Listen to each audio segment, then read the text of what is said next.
Essas estatísticas são muito interessantes. Quem lê e não tem o mínimo senso crítico ou sabe como a mídia se comporta, acha que as armas são racistas.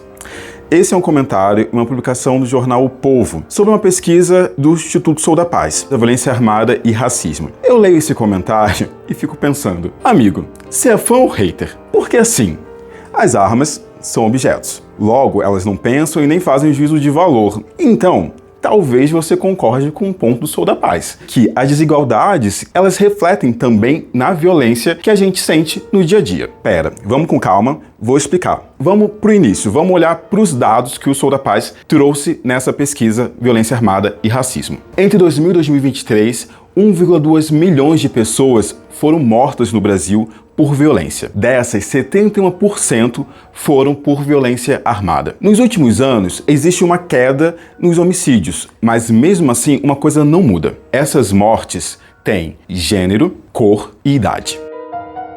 E sabe que os dados de 2023 revelam? Que 94% das mortes por armas de fogo no Brasil foram de homens. Desses homens, 80% eram negros. E mais, a taxa de morte de homens negros é 3 vezes maior. No podcast Mano a Mano, a Sueli Carneiro disse que, abre aspas, se eu tivesse nascido homem preto, já estaria morta. Fecha aspas.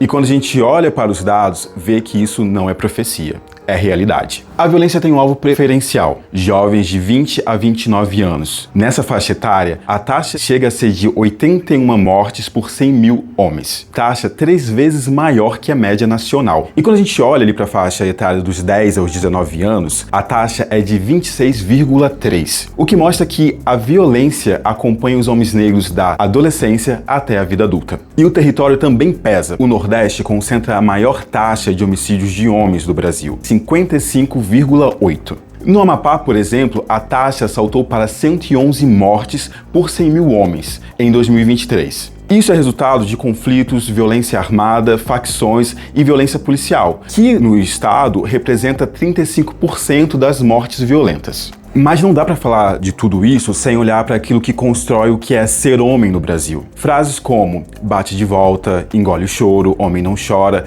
educam meninos dentro de uma lógica da força. E a violência acaba virando linguagem social. E somado ao racismo estrutural, à desigualdade e ao território, cria-se um cenário em que o homem negro é visto como um alvo e não como um cidadão.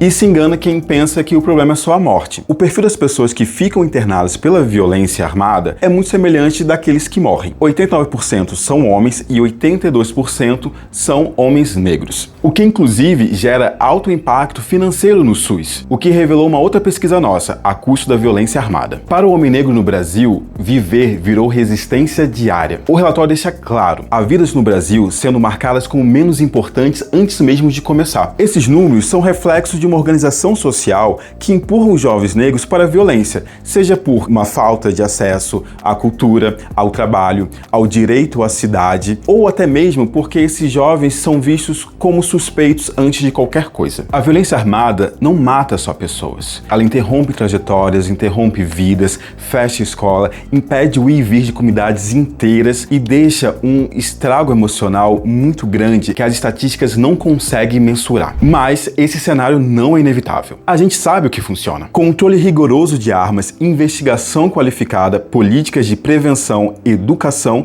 e redução das desigualdades que alimentam a violência. Então, quando a gente olha para esses dados, a pergunta não é mais por que isso acontece, mas sim, até quando a gente vai aceitar que isso aconteça. Porque o direito de respirar, viver, sonhar, circular, não pode depender da cor da sua pele ou do seu CEP. Então, realmente, como disse nosso colega lá no início do vídeo, as armas não são racistas, são objetos. É a desigualdade social e racial do nosso país que promove esse cenário desolador, mas é possível mudá-lo. Você pode conferir esse relatório completo no site soudapaz.org. Compartilhe esse vídeo e convide outras pessoas para mudar essa realidade.